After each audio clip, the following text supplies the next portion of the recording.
Welcome back, everyone. The Supreme Court on Thursday ordered governors of the 36 states of the Federation to within 7 days enter their defense to the suit filed by the federal government to secure full autonomy for the 774 local government areas.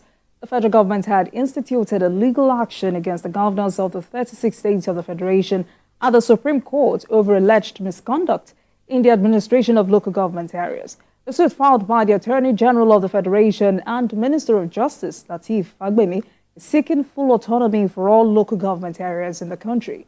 President Bola Tinubu has criticized state governors over what he termed as an overbearing influence on the administration of local government councils in the country. Let's listen to the president. I'm doing my best to improve the revenue of the country and giving them their due. But they must equally be sympathetic to the populace, and they must consider the need of the local people. People reside in the local government. We have 774 local government. It's just a number. Is it effective? Is it reaching the real people? I mean, questions begging for answers there. Now let's delve into this conversation and to understand both the political and legal perspective. I have joining me now live in the studio, Larry Banjo, APC chieftain in Ogun State, and also joining virtually, will join us later, is a lawyer and political affairs analyst, Libras Oshoma. Good evening to you, Honorable. Thank you so much for joining us on Politics tonight. Thank you. So, Nigeria is one of the few countries that adopted the federal system of government in Africa, a system that envisages autonomy for every sector of its authority. But agreeably, we can all say that our local government councils have not been effective. How did we get here? We get here because of our incurable attitude. And I use the word incurable. When President Buhari was in power, he said that the governors want restructure, and their own states were not restructured. They will not listen, or they will not obey the laws. I applaud the President of Nigeria, President Bola Ahmed Tinubu, for urging the Attorney General of the Federation to go to court. But we must look at the crux of the matter.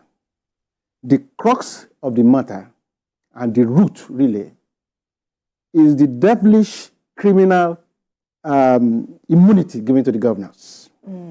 I don't agree with the Minister of Justice that we should allow INEC to conduct state elections. If we do that, then we can't blame Agoy Rossi and the late who they were both accused of nullifying the federalism and now unitarize the nation. We can't blame them anymore because that's what we are doing in essence. But if they remove the criminal immunity, there's no governor that will dare tell somebody to go and steal ballot boxes.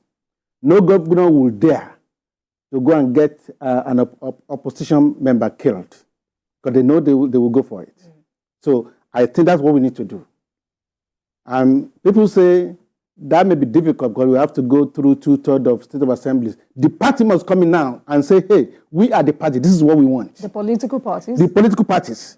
For this country to progress, we want strong local government because without strong local governments, we'll be wasting our time. The creation of local government is power devolution to the people. The advocates of local government, they want it to be like a theater where people will go and showcase themselves. And then the people at the state will look and say, oh, the chairman of Ewokure local government or Ikeja South, local government is doing wonderful. Let's help him, let's push him. But Honorable, isn't this counterproductive? I mean, when you say political parties must come up, who then are the administrators of these political parties? They are politicians like you. And of course, the president is also doing all he can at this moment to end that vicious cycle. I mean, we've had 3 different reforms to obliterate this crisis, but then past administrations have found it very difficult to end. How significant is this action by the federal government? Because there is no will, or there was no will. The political will. The political will. And that's what we must all commend President Tinubu for. He had the will. I mean, when President Tinubu was the governor of Lagos State, he fought the federal government on devolution of power, on making sure that there are certain things that the state must do. He had the former vice president, what's my brother's name now? The former vice president of Buhari, he was the attorney general in Lagos. Yeah, thank you, man. He was the attorney general in Lagos. President Tinubu, then Governor Tinubu, had him sue the federal government, and in one most of the cases, if 4 or 5 governors have stood up and fought along with him, we will not be in this mess. But the selfishness of our people is the problem. When you say our people, are you not saying the selfishness of the governors? Who are the people? Well, we are the people, no question. But those governors were taken from us. I think that much is in the Bible. So they are taken from we, the people. All right. I mean, the essence of governance starts from the grassroots. How crucial is it that local governments are allowed to function? It is extremely crucial. Without local government, there will be no democracy. What we have is democratization of craziness, like Fela said. I mean, you have to understand, what is a local government? It is the local government responsibilities to help the citizen on certain functions. For example, you want the social welfare, the local government is there. Schools, local government is there. Public housing, local government is there. Because you don't expect someone from Abuja to come and look into that. We don't expect someone in Abeokuta to come to all the way down to Shagamu to come and do it for us. So, and for local government to function well, there's 5 characteristics they must have. The first one is the ability to do their own budget. There must be legal personality. In other words, they must define for them, these are the function of the legal duties that you must render to your people. And they must have autonomy of hiring and firing. And then, of course, the effectiveness of getting people involved at the local, getting people to know this is your right, this is what you are supposed to do, and this is what the government is supposed to do for you. All right. So we'll come back to whether or not INEC should be in charge of local government elections. But there is this argument out there. Is the Supreme Court the right channel, or should the federal government have gone with a legislative alternative? Well, I don't have the information that those who went to court have. But I think the right thing to have been done, or they should have done, is to actually change the law. Amend the Constitution. Amend the Constitution. I'm telling you, it is crucial that we remove this criminal immunity. I mean, civil immunity is fine for governor, it's fine for deputy governor, it's fine for president and vice president. But we have to understand one thing. What is democracy? I know I cannot be governor at the same time with Akpo Abiodun being the governor. You cannot be governor at the same time with Governor Sanwo-Olu being the governor. You are giving them your right to go and represent you. And now you also give them the right to kill you, and that will happen. So this is the issue. This is the issue. We can't give them the right to. We can't give them the right to do whatever they want to do to us. Steal our money, and some of us will still be carrying placards in support of those who stole our money, like they did in Kogi. I mean, that should not be the case in Nigeria. All right, Honorable. Now let's take a break, and when we come back, we will continue this conversation. Thank you. You're watching Politics Tonight. We'll take a break, and I'll be right back. Please stay with us.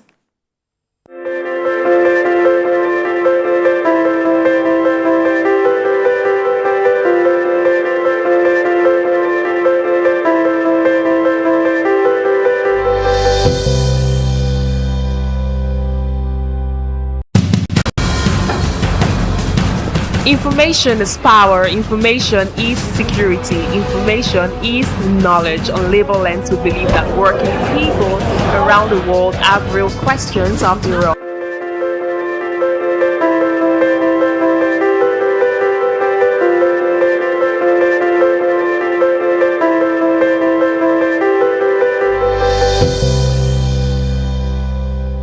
Welcome back to Politics Tonight, everyone. Thank you so much for staying with us. Tonight, we're discussing local government autonomy as the federal government sues 36 governors over LG funds, and I've been speaking with Honorable Larry Banjo, APC chieftain in Ogun State. Honorable, thank you so much for staying with us on the program. So, before we went on that break, I was asking if the Supreme Court is the right channel, or the federal government should have gone with legislative alternative, because there are some people out there who have said the argument of solving the fundamental problem of this problem from the root by amending the Constitution. And I sincerely hope that Libras of Shoma joins us so he could give us the legal perspective to this problem. But will granting local government council officials full control over the revenue allocation solve this matter of bad governance at the community level? It will, provided we are ready to enforce the law. Okay? If we are not ready to enforce the law, we'll be wasting our time. The local government chairman and councillors, or chairman, the executive, should not be given immunity, so that as soon as we see them stealing our money, we head on to court. So if they don't have that immunity, the impunity will not be there. So they are so bold to do whatever they want to do because they know nothing will happen. So that immunity is extremely, extremely crucial. But why do you think it's been hard for the legislature to be the final destination on resolving this matter? Because if we're talking about amending the Constitution, it should be their duty instead of seeking judicial amendments to this matter. Why do you think it's been very hard for the legislature to be the final destination of this matter? Like they say in the Bible, may God forgive them because they know nothing, they know what they are doing. They do not know what they are doing. Yeah, exactly. Because this will also be advantageous to them. I have seen speakers of House of Assembly dining and whining with the governor every night. Why? Because if it's not in the book of the governor, he will not get his budget passed, or not. Those are state assembly members? Yes, those state assembly members. So it's the same thing with the local government. I have seen where local government chairman will head on to Abeokuta, to the state capital, just to sign a 50,000 naira contract. It should not be so. They should be given their autonomy. If their fear is that they will embezzle the money, let them embezzle and let them get arrested, let them get prosecuted. So I was actually talking about National Assembly members here and not state assembly members. We know that, I was speaking with Ajuri Ngelale, who said that at a time when President Buhari was in power, the National Assembly members were ready to sign to make sure that local governments get full autonomy. But the state assembly members could not face their governors. That was what he said at that time. So, coming back to the essence of full autonomy for local government, how significant would it be? How do you think it would automatically end bad governance at the community level? Again, all these things we are witnessing in Nigeria, all these impunities, is because they are not being held accountable. If one thing I love about my country, if 2 or 3 local governments are jailed for corruption or for embezzling people's money, local government officials, they will sit tight. But where we are fighting with them that they cannot be given control, they have no choice but to do whatever they want to do because they know nobody will question them. And one thing I don't know if you are aware of the issue between the former chairman of Ijebu East local government in Ogun State, Wale Adedayo. Look at that issue. His claim is, we are getting all this money and we are not getting what we're entitled to. And the state officials went on TV with a piece of paper to show that this is how much they give to each local government. There must be a law that will require each local government to be audited every year. And they should be reporting to the citizens who elected them. If such audit had existed, what I expected the state officials then to do is to say, hey, this is the audit. Because when you do an audit, I am an accountant by profession. Our ethics, our standard rather, auditing standards, accounting standards do require a column that will say federal allocation. It will be reported there. If there are state grants, our standards do require that we show everything. But they do not. No local government chairman in Nigeria can hire an auditor unilaterally without the approval of the governor. They do not report to the governors. I have seen local government chairmen and chair ladies, let me call them chair ladies, kneeling down, prostrating for the governor. It should not be so. They are elected just like the governors are elected. So this struggle, the only reason why one of the reasons why governors are doing what they are doing to the local government officials is simple. It's because of this immunity.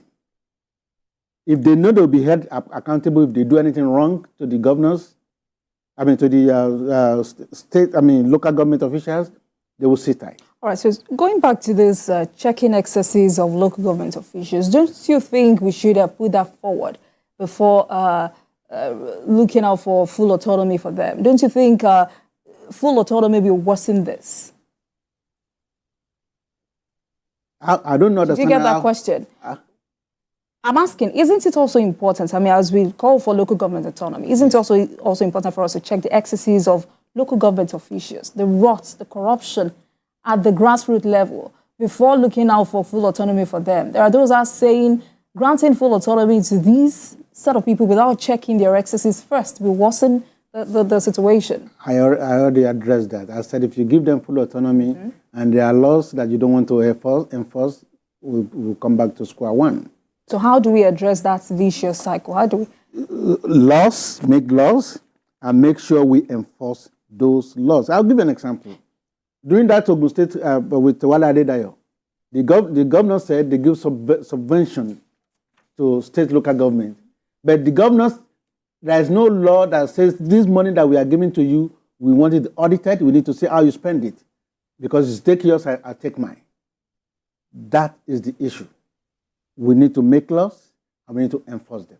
So when people say that governors have turned local government elections to mere coronation, why then do you think that INEC should not be in charge?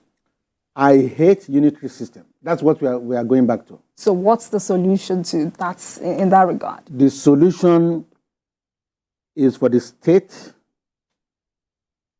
electoral commission, I think they call them SEC, to be strengthened.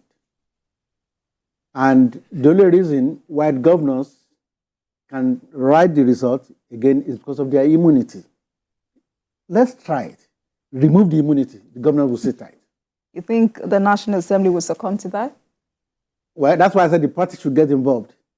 The party members are politicians like you. I understand, but they are the National Assembly members, they are the State Assembly members.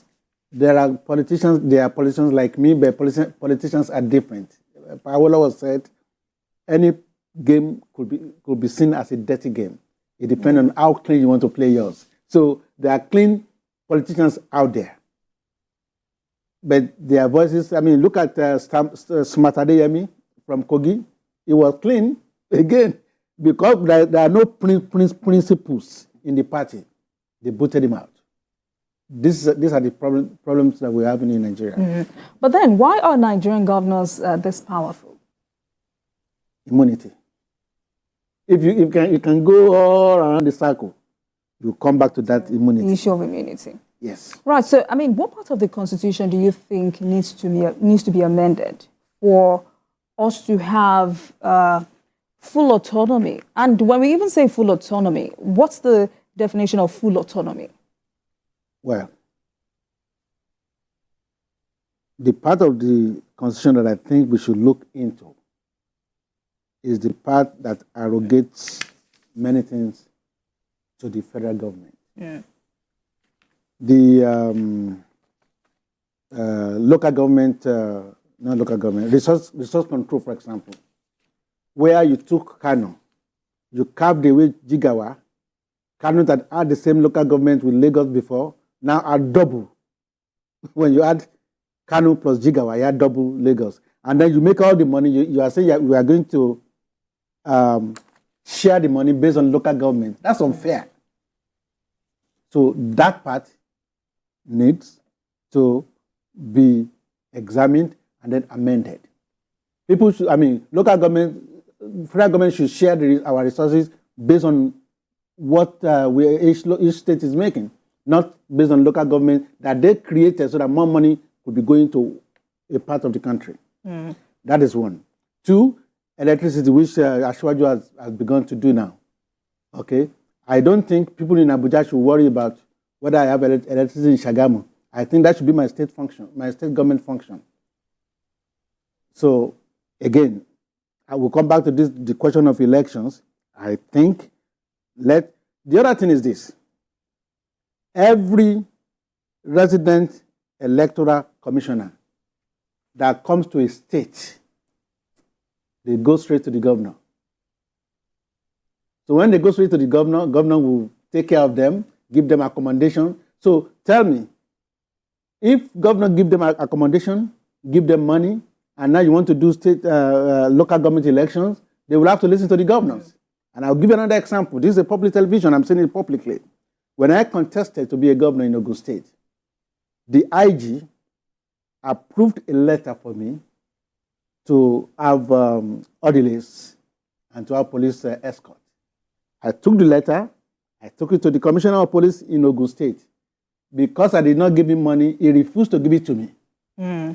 Now, one day I was attacked. And the then governor, the outgoing governor, Otunba Gbenga Daniel, became aware of it.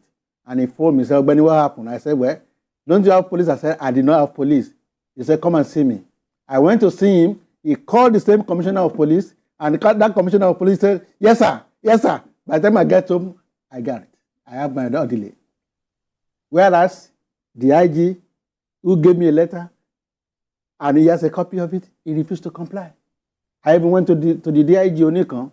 The DIG in Onikon phoned the commissioner of police. He said, this gentleman has a right to this, and you are refusing. And he refused.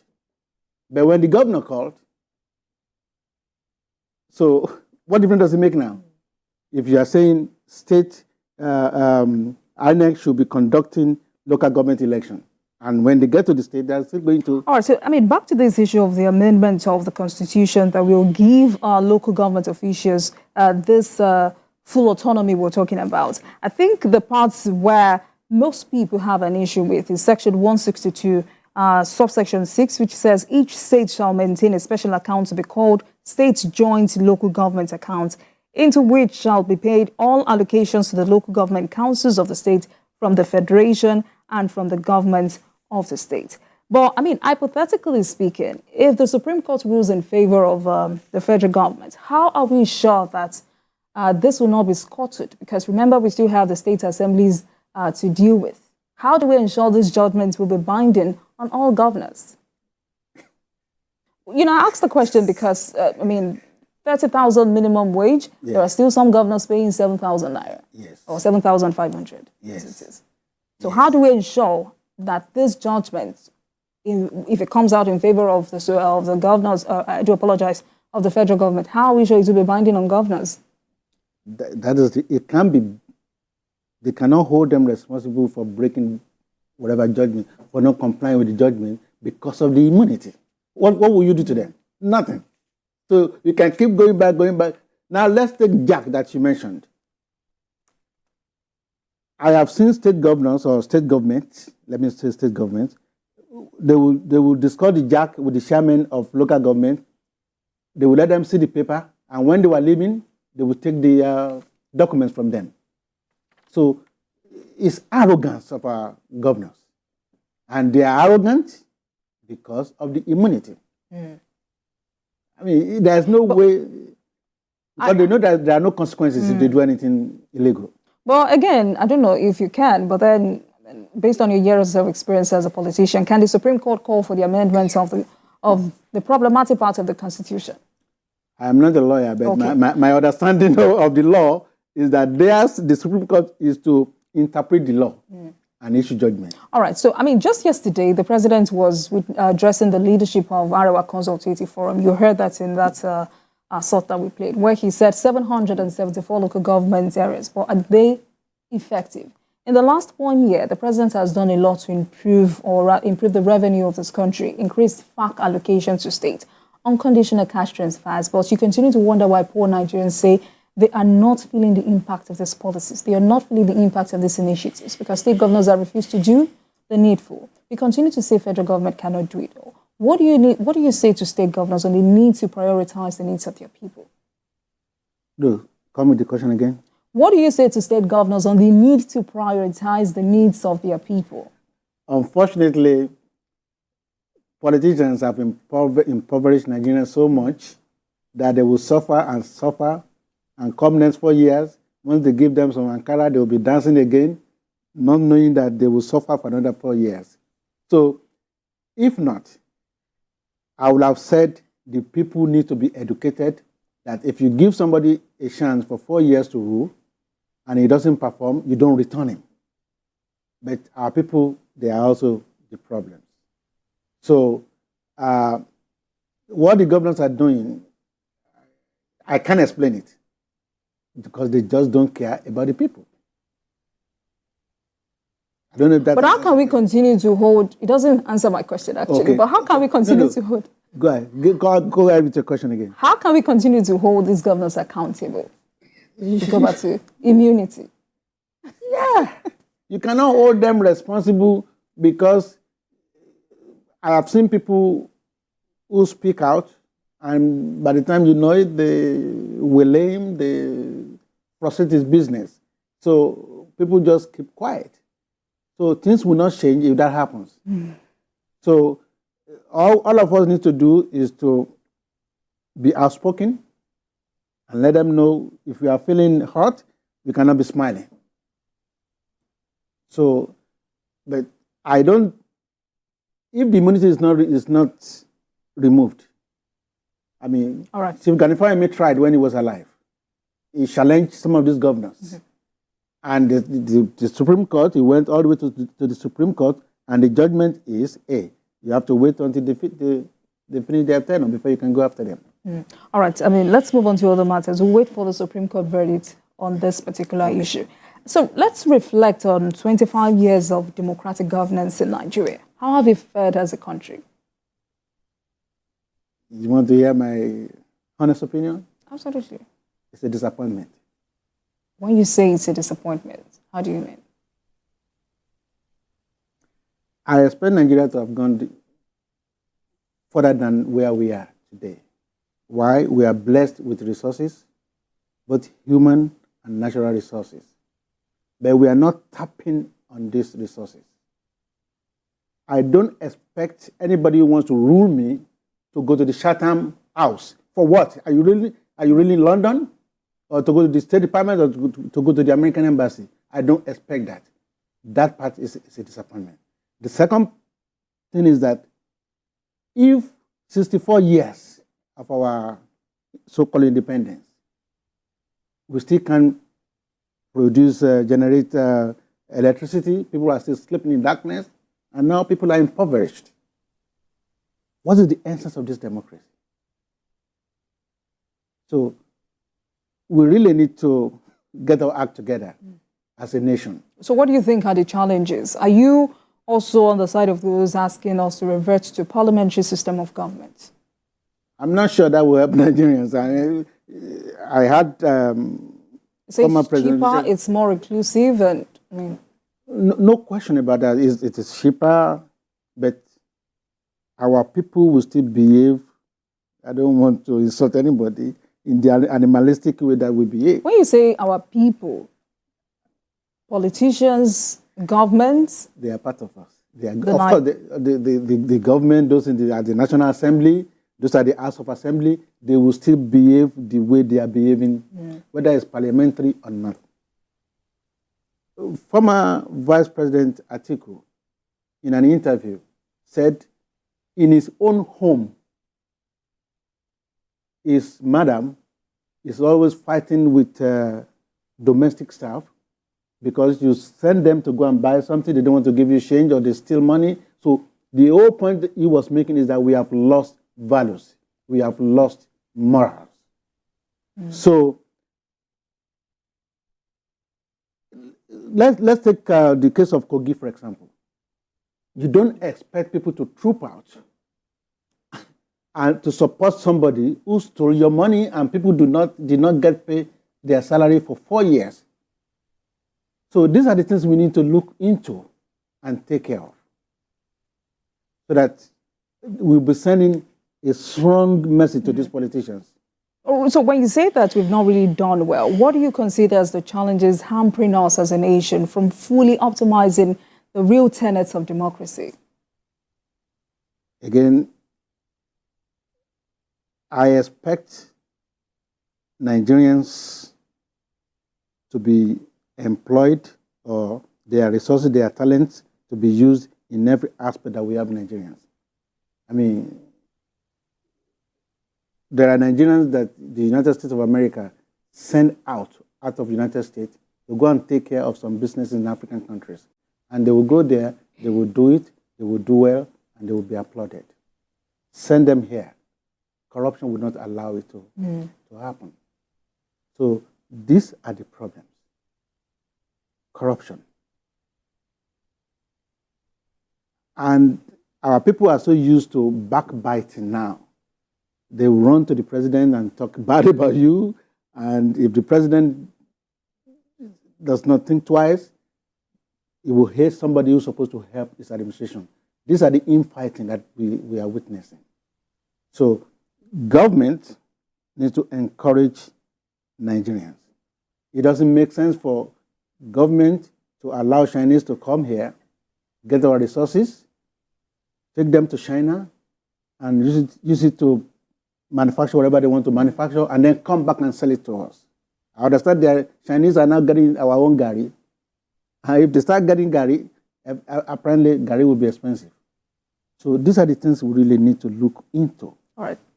All right, so you're a chieftain, your name is a chieftain in Ogun State. Talk to us about governance in Ogun State. Say that again. Talk to us about governance in Ogun State. I'm not with the ruling party. And I'm with the ruling party in Ogun State. I'm a member, but I'm not with Dapo Abiodun people. Okay, you're not a fan of the governor. I'm not. Well, should I say that I'm not a fan? Well, I don't respect somebody who has the opportunity to turn our fortune around and refuse to. That's Governor Dapo Abiodun? Yes. Yes. For example, the issue between him and OGD. OGD started the cargo airport in Peru. So if OGD said, hey, this is something, this is my legacy project, what is the big deal? What is the infighting? Are you going to deny that he did not start it? And when Governor Dapo Abiodun makes his own speech, it should have been made clear that this was started by a previous administration and I'm completing it. That is an accurate statement. What is wrong with that? That's why I keep saying our people, the way we do things, the way we think. So, but generally, how would you assess the administration of Governor Dapo Abiodun? My roast in Shagamu, I had to swim to get there. So are some roads in several places in Ogun State. And this thing could be done.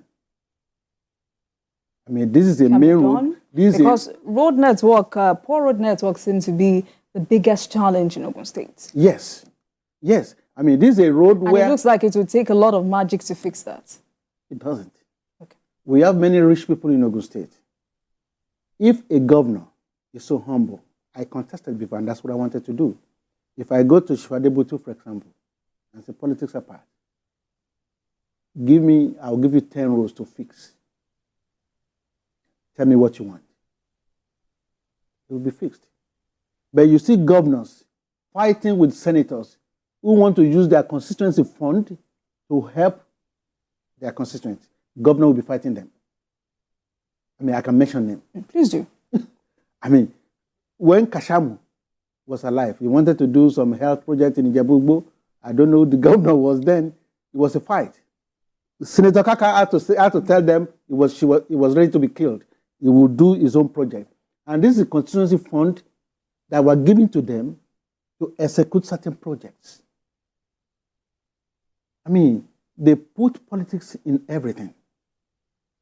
So it is easy to fix this road if they are really, really serious about fixing roads. But they are not. Yeah. And if my part of the state did not vote for a particular governor, that governor is just going to ignore us. Just like Shagamu. Shagamu, yes. Mm. You can't believe the maestries Ayekwe Road. The governor of ignoring Shagamu local government. Because even if where it's from. Yeah. Even if where it's from. So, I mean, and every little thing they do, they make a noise about it like if it's a big deal. No. It's their duty to fix all these roads. I mean, I've seen individuals who want to help. They will say no if they belong to a political party, a different political party. Have you tried to help? I'm not that rich to fix the whole road, but I know Adebutu, for example, Adebutu, the son, who contested on the platform of PDP. Of the PDP. He wanted to help to do to rebuild some of these roads, and the governor said no. All right, then let's move away from Ogun State. Let me have your impression of President Bola Tinubu's first year in office. That's tough. The president is my leader, but this is us. If you don't tell him the truth, if you keep deceiving him that, hey, you are doing the right thing, things will be getting worse. Subsidies, for example. My understanding of subsidies, I may be wrong, but nobody has quoted me wrong yet. My understanding of subsidies is that they give this money to some Nigerians so that I can pay less at the pump. Those Nigerians stole the money, and you are punishing me for it. That's double jeopardy. But those Nigerians who stole those money, they were not arrested, they were not prosecuted, they were not indicted and sent to gallows. That is one. Two, while most of us agree that subsidies need to be removed, I think before the president removed it, on that very day, on May 29, 2023, you'll have sent some task forces out to ensure that what happened did not happen. And what happened was, as soon as he mentioned it, the price of fuel rose. I don't think that should have been done. And then, while we are still suffering from the subsidy removal, Mr. Femi Falana-Osan has said it several times. They keep subsidizing the rich and the poor. But I mean, this is, you hear opposition party members say that it was very important for the president to take those bold decisions at that time, because these are decisions past administrations could not take, because, I mean, you have talked about political will today. We've heard them say these are bold decisions the president needed to take. And if he didn't take that position at that time, maybe today the economy would have been more battered than he met it. I disagree. Okay. I disagree. Right. Where did he get the 90 billion to waste for the subsidy to to subsidize those who went to Mecca. When you say waste, what do you mean by waste? Of what value is me going to Hajj? Okay. What value will I add to the economy? So it's a waste. I will go there, go and buy gold teeth, and I will say, so you're saying the federal government should stop funding pilgrimage? That is it. All right. All right. Finally, before I let you go, the president is seeking collaboration from citizens in rebuilding the nation. What message do you have for Nigerians as we move into the second year of this administration? The president should make sure that our refineries are repaired. I mean, once they repair the refineries, the price of petroleum is the life wire of any economy. So if you focus on the repair of refineries, all right. because of thank you so much. I've been speaking with Honorable Ogbeni Lanre Banjo, APC chieftain in Ogun State. Thank you so much for your perspective on the program, and we look forward to more conversations with you. Thank you so much. Sure. And thank you very much for watching. That marks the end of today's episode of Politics Tonight. But you can watch the repeat broadcast of this episode at midnight. Get in touch with us on our social media platforms, Facebook, Instagram, and X at TVC News NG, using the hashtag Politics Tonight. We're also on YouTube at youtube.com/TVC News Nigeria. I am Olajumoke Olatunji. Good night, everyone.